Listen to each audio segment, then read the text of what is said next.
যে খাবারগুলো আপনার সন্তানের বারবার দেওয়া অনুচিত বা ক্ষতির কারণ হতে পারে জেনে নিন। অতিরিক্ত ঝাল বা মশলা জাতীয় খাবার আপনার সন্তানের বদহজম, পেট ফাঁপার কারণ হতে পারে। এই খাবারগুলো অ্যাভয়েড করে চলুন। অতিরিক্ত শক্ত খাবার বারবার না দিয়ে বাচ্চাকে তরল, আধা তরল, তুলনামূলক কম শক্ত খাবার দিয়ে শুরু করুন।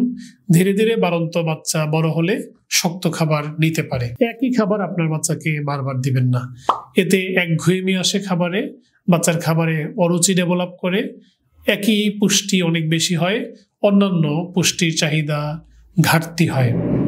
আপনার প্রিয় সন্তানকে আর্টিফিশিয়াল কালার, ফ্লেভার বা টেস্টি সল্ট যুক্ত কোনো খাবার না দেওয়া উচিত।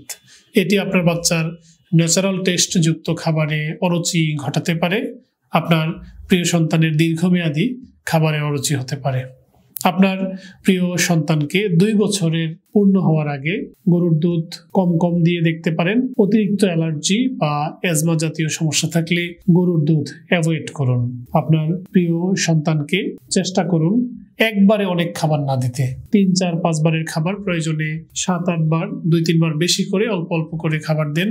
এটি বাচ্চার খাবারের রুচি ঠিক রাখতে অনেক বেশি কার্যকরী। আপনার বাচ্চার বদহজম ঠেকাতে, খাবারের রুচি বাড়াতে এই বিষয়গুলো মেনে চলা অভিভাবক হিসেবে আপনার জরুরি। ডাক্তার শফিক, আজ এ পর্যন্ত। আল্লাহ হাফেজ।